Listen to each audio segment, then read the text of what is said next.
No capítulo 10 do livro de Romanos, o apóstolo começa a abordar o assunto até o capítulo 11, versículo 14, o presente e o futuro da nação de Israel. Nós sabemos que ele teve um grande amor por esse povo e por essa nação, ele, claro, sendo judeu, mas ele teve uma visão para ganhar aquele povo para Cristo. Ele, como nós já vimos nos capítulos anteriores, a vontade dele seria, se Israel fosse salvo, que ele pudesse até ser, como Moisés disse, a Deus ciscado do livro em troca pela salvação de Israel. Então você vê que ele teve um grande amor e um desejo de ver Israel colocada como uma coisa valiosa na vista de Deus, na relação da nação. É claro, como indivíduos, a nação sempre foi salvo. E eu vou explicar isso ao começar a leitura aqui no capítulo 10. O bom desejo do meu coração e oração a Deus por Israel é para a sua salvação, porque eles dão testemunho de que tem zelo de Deus, mas não com entendimento. Olha, mesmo que Deus tinha rejeitado a nação de Israel, isso não impediu que indivíduos da nação fossem salvos. Mesmo que a nação mergulhasse em idolatria, na idolatria e na desobediência, não empatou os indivíduos que exercessem fé em Jesus Cristo para serem salvos. Pelo mesmo sinal, a adoção dos gentios para dentro da nação de Israel espiritual não fez com que os indivíduos, os gentios individualmente, não necessitassem e não eliminado a necessidade de cada gentio aceitar a Cristo Jesus. Então, a ilustração aqui que podemos dar é que os judeus que crucificaram Jesus Cristo, então oficialmente a nação, os líderes religiosos e o povo rejeitaram Jesus Cristo, levaram ele ali à cruz do Calvário, crucificaram ele, e aí se você lembra o que aconteceu ali, os próprios judeus, Jesus Cristo ser julgado perante Pôncio Pilatos, clamaram a ele, que fará com esse? Ele clamou a eles, que fará com o sangue desse homem inocente? Estou livre dele. E eles disseram, sobre nós o seu sangue, sobre nossos filhos. Então, os seus filhos e eles levaram ali a maldição de ter crucificado Jesus Cristo. Agora, isso não fez com que pessoas se convertessem da nação de Israel a Jesus Cristo. Você vê que os resultados do dia de Pentecoste foram muito grandes. Salvação. E até o apóstolo Paulo, eles foram salvos. Ele foi salvo depois de que Deus tinha amaldiçoado a nação e eles tinham tomado sobre si essa maldição por terem rejeitado Jesus Cristo. Então, inclusive a Paulo e muitos outros em Israel que aceitaram Jesus Cristo, foram todos juntos, gentios e judeus estabelecidos na igreja, mesmo que a nação de Israel fosse rejeitando Jesus Cristo, aliás. Bem, então, na eleição nós temos aqui uma época em que os gentios houve mais oportunidade para os gentios serem salvos. Não é que não houve oportunidade antes da vinda de Cristo e também da missão do apóstolo Paulo, lá no primeiro século, durante essa época da história humana, mas é que houve menos oportunidade no Antigo Testamento e até a época do apóstolo Paulo para os gentios serem salvos. E isso ele começa a abordar, portanto, versículo 3, não conhecendo a justiça de Deus e procurando estabelecer a sua própria justiça, não se sujeitaram à justiça de Deus, isso é, os judeus. Porque o fim da lei é Cristo para a justiça de todo aquele que crê. Ora, Moisés descreve a justiça que é pela lei, dizendo, o homem que fizer essas coisas, guardar a lei, tentar se justificar pela lei, viverá por elas, quer dizer, será julgada sendo mulher, por ela será julgado sendo homem, aquele que tentar guardar a lei. Mas a justiça que é pela fé, diz assim, não digas em teu coração, quem subirá ao céu, isto é, a trazer do alto a Cristo, ou quem descerá ao abismo, isso é, a tornar a trazer entre os mortos a Cristo. Mas que diz, a palavra está junto de ti, na tua boca e no teu coração. Esta é a palavra da fé que pregamos. A questão é que os judeus sempre procuravam sinais. Eles queriam, talvez, que Elias ressuscitasse dentre os mortos e viesse pregar a eles. Então, na verdade, o arrependimento sempre estava próximo deles. Eles queriam sinais, queriam que Moisés sempre estivesse perto deles e Abraão, e sempre tivesse alguém ali perto deles, dando a eles a instrução e o caminho em que deviam andar. Sempre lamentavam a perca dos grandes líderes de Israel, porque ficavam como ovelhas sem pastor. Então, eu creio que aqui se vê que o presente de Israel, até o dia de hoje, é em descrença. Agora, a nação dos judeus estão hoje, de vez em quando, um se converte, mas é difícil. Agora, os gentios é que estão recebendo as bênçãos de Deus e recebendo o avivamento de Deus e chegando a se ver grande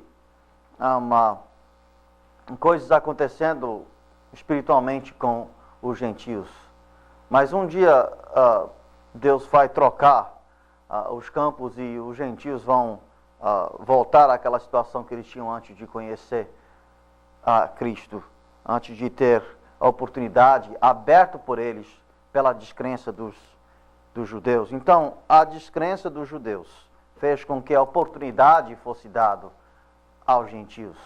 E um dia vamos virar as mesas e vamos voltar à época como era antes do apóstolo Paulo, quando os gentios não tinham muita oportunidade para conhecer a Jesus Cristo. Então, a questão é o judaísmo hoje é uma religião muito dominante e forte entre os judeus, e é o que eles creem. A maioria dos judeus são do judaísmo e tem um véu em seus corações, um véu em seus olhos, e eles, antes que tinham tanta oportunidade, por rejeitar o evangelho, passou essa oportunidade aos gentios, e hoje os gentios gozam dessa oportunidade, mas um dia vai ser diferente, a nação vai voltar a ter a possibilidade e mais oportunidade de conhecer a Cristo. Isso tudo, claro, controlado por Deus. Deus sabe e conhece o coração humano. Então, veja só o que nós encontramos nos primeiros 13 versículos aqui do livro, do capítulo 10 de Romanos. A nação rejeitada por causa de descrença, eles tinham zelo, mas sem entendimento, uma referência ao judaísmo. Eles procuravam justificar-se e, em vez de pedir a justiça de Deus, a terceira coisa, queriam, na verdade, uma manifestação de Deus para ouvi-lo pessoalmente, como na época de Moisés. E a quarta coisa, o véu que não permite que eles conhecem a Jesus, não aceitam ele como o Messias. A maioria dos judeus hoje rejeitam Jesus Cristo como Messias. Eles não têm uma vontade nenhuma de aceitar ele como seu Salvador, porque eles acham que ele apenas foi um impostor. Então, eles não são chegados ao Evangelho e aceitam somente o Antigo Testamento. E versículo 12, veja só. Porquanto não há diferença entre judeu e grego, porque um mesmo é o Senhor de todos, rico para com todos os que invocam. A salvação é individual, e quem invoca, seja judeu ou gentil, esse será salvo. Agora, voltamos a dizer que a oportunidade que foi dada à nação de Israel nos tempos antigos era maior do que ela é dada hoje. E antigamente, na época do Antigo Testamento, a oportunidade dada aos gentios para ser salvo era muito pouco.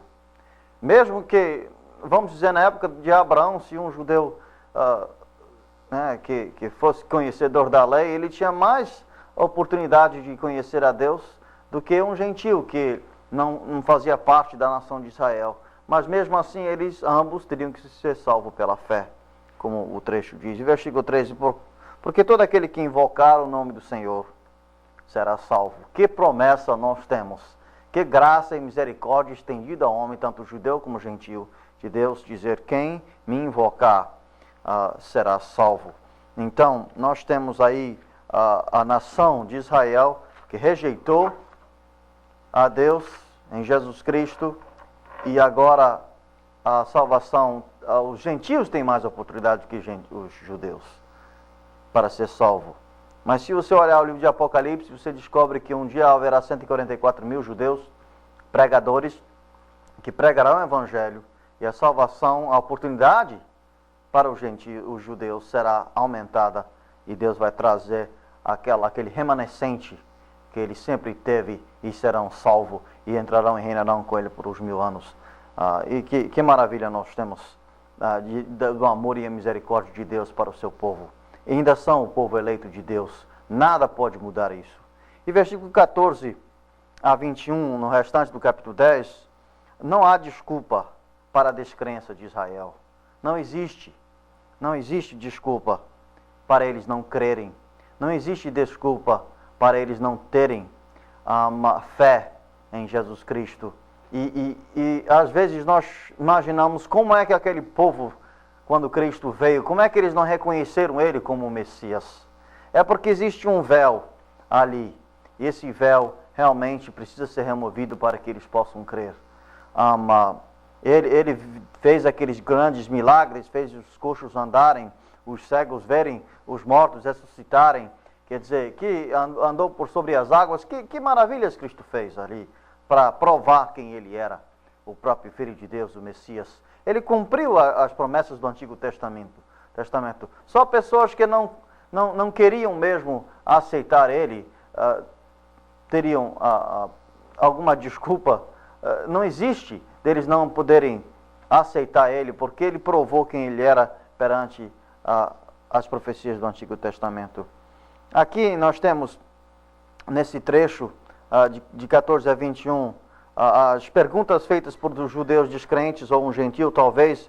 Aqui é em hipótese alguém perguntando: como, pois, invocarão aquele em que não creram? E como crerão naquele de quem não ouviram? E como ouvirão se não há quem pregue? E como pregarão se não foram enviados? Como está escrito: quão formosos os pés do que anunciam o evangelho da paz, dos que trazem alegres novas de boas coisas. Mas nem todos têm obedecido ao evangelho, pois Isaías diz: Senhor, quem creu na nossa pregação? Uma citação do capítulo 53, versículo 1 do livro de Isaías. Agora, se vê aqui que eles foram sim conhecedores do evangelho. Nós temos o Antigo Testamento como prova disso. Deus sempre manteve um remanescente desde a época de Abraão. Ele sempre teve um povo que guardou seus mandamentos. Mas eles faziam parte da nação maior, da nação de Israel, que era descrente, que era idólatra, que era desobediente. A surdez de Israel causou que os gentios fossem adotados por Deus, por causa daquilo que transpassou por todos aqueles séculos de Deus, enviando os profetas a Israel, e os profetas sendo mortos, e o povo matando os profetas, até os reis de Israel maltratando os profetas, porque eles diziam a verdade perante eles. E a mensagem foi proclamada tanto no Antigo Testamento, como na época de Jesus, Pentecoste, e os discípulos, e agora o apóstolo Paulo, proclamaram o evangelho por todo mundo conhecido. E o apóstolo Paulo escreve aqui, no ano 60, mais ou menos, um pouco antes do ano 60, 30 anos depois da morte de Jesus Cristo, aproximadamente, e o evangelho era conhecido por todo o mundo. O Antigo Testamento era conhecido há séculos. E o Novo Testamento agora era conhecido ao evangelho, as palavras de Cristo. Então, os judeus não tinham desculpa nenhuma por não crer. Agora, veja, aqui ele termina, versículo 20 e 21. Isaías ousadamente diz: foi achado pelos que não me buscavam, foi manifestado aos que por mim não perguntavam. Está aí a oportunidade aberta aos gentios. Deus, então, porque Ele é um Deus, na verdade, ciumento, Ele tem muito ciúme do seu povo, eles não quiseram ouvir, Ele mandou os profetas e por fim até Jesus veio para proclamar e cumprir as profecias do Antigo Testamento. Mas eles não quiseram ouvir. Não quiseram ouvir. Então, Deus abriu a oportunidade de salvação em massa dos gentios. Como eu disse, individualmente sempre pude ser salvo no Antigo Testamento. Os gentios podiam ser salvos, mas pela fé, nós vimos, muitos foram salvos. A intenção de Deus foi de salvar todos. Você vê que Abraão foi justificado por fé muito antes dele cumprir a lei. Então a salvação sempre foi aberta aos gentios. Deus sempre planejou que os gentios fizessem parte de Israel espiritual por adoção. Ele foi achado, então, por aqueles que não o buscavam. Que Deus abriu para os gentios, graças a Ele e por nossa causa, que Ele abriu a porta a nós, os gentios, para entrarmos e serem de Israel espiritual.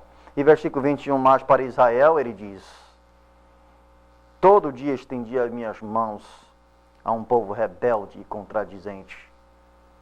Quer dizer, é isso que caracteriza a nação de Israel. Um povo rebelde, idólatra, inconsistente com aquilo que dizia e fazia. Então, um povo contradizente. Um povo em que Deus, na verdade, como nação, não tinha prazer. Mas por causa da eleição e do futuro que Ele tem reservado para a nação, porque o remanescente será salvo, como Zacarias nos declara. E também esse povo que, entre eles, ainda existia, mesmo que a nação quase toda fosse idólatra, Deus ainda mantinha um povo ali no meio que era um povo agradável a Ele. E a rejeição de Israel foi somente parcial. Nós vejamos isso agora em capítulo 11, versículo 1 a 10. Digo, pois, porventura rejeitou Deus o seu povo? De modo nenhum. Porque também eu sou israelita, da descendência de Abraão, da tribo de Benjamim. Aí ele começa a declarar a sua posteridade e os seus precursores. Ele veio então de Benjamim, e Deus não rejeitou o seu povo que antes conheceu. Ou não sabes o que a Escritura diz de Isaías, como fala Deus contra Israel, dizendo: Senhor, mataram os teus profetas e derrubaram os teus altares, e só eu fiquei e busco a minha alma. Mas que se diz a resposta divina: reservei para mim 7.000 homens que não dobraram os joelhos a Baal. Quer dizer, até naquela época de grande idolatria, de grande desobediência, em que matavam os profetas, Deus reservou em Israel um remanescente. 7.000 homens, 7.001, então, com Elias, que não tinha dobrado seu joelho a Baal. Então, Deus castigando aquela nação, por um grupo inteiro, a nação sendo castigada, estava em idolatria, estava em desobediência, mas entre aquele povo tinha um remanescente. E esse remanescente eram 7.000. 7.000 que não tinham dobrado o seu joelho a Baal. E esse 7.000, de qual fazia parte também Elias, ele com certeza o presidente da campanha, ele então reservou eles e foram abençoados e foram salvos pela fé que praticaram. Agora o restante não. O restante caíram na idolatria. O restante foram destruídos. O restante são reservados em negridão de trevas para toda a eternidade, porque eles tinham o testemunho de Cristo naquela época. E eu digo, ali Deus deu a oportunidade a Israel, como ele diz em versículo 21, ele estendia suas mãos e eles sempre eram rebeldes. Então ele rejeitou a nação por inteira, como um grupo, como uma nação. Mas o remanescente que permaneceu ali sempre foi salvo pela fé. E ele manteve esse remanescente porque as suas promessas foram feitas à nação de Israel. A todo. E ela vai ser cumprida, essa promessa, especificamente. E nós vamos ver isso aqui no capítulo 11. Então, a futura restauração de Israel como nação, o destino do indivíduo não está preso ao destino do grupo. Nós vimos que esses 7.000, o destino deles era a salvação. Agora o restante da nação de Israel era a perdição. Então o destino do do indivíduo não está preso ao destino do grupo, mesmo eles sendo da nação de Judá ou de Benjamim, essas tribos fazendo parte de Israel, o indivíduo pode ser abençoado se ele obedecer. Agora, se ele for desobediente, então ele receberá a justa recompensa do grupo por todo que Deus assim, Deus tem na sua eleição. Agora, a rejeição também foi somente parcial, no sentido de que o apóstolo Paulo recebeu as bênçãos. Benjamim pode ter sido amaldiçoado, mas ele, como um benjamita, como um da nação, mas um indivíduo que exerce fé, veio a ter a misericórdia de Deus. E eles não estão debaixo da ira de Deus, e sim debaixo da bênção de Deus.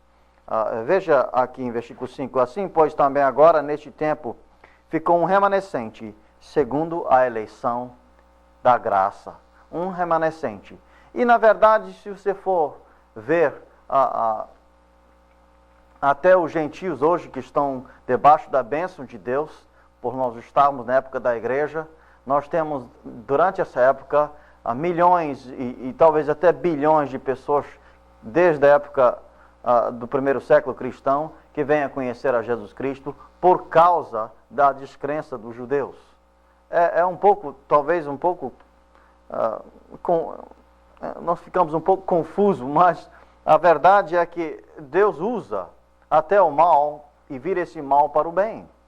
A rejeição parcial da sua nação fez com que ele abrisse as portas da salvação para os gentios, e isso é maravilhoso para nós. E eles não ficaram sem um testemunho. Como eu digo, Deus é justo. Ele não deixou o seu povo eleito sem testemunho. Aliás, como ele diz em versículo 21 do capítulo 10, ele estendeu muitas vezes sua mão a eles, mas eles rejeitaram ele. Então Deus é justo naquilo que faz. E veja só, versículo 6, mas se é pela graça, já não é pelas obras. De outra maneira, a graça já não é graça.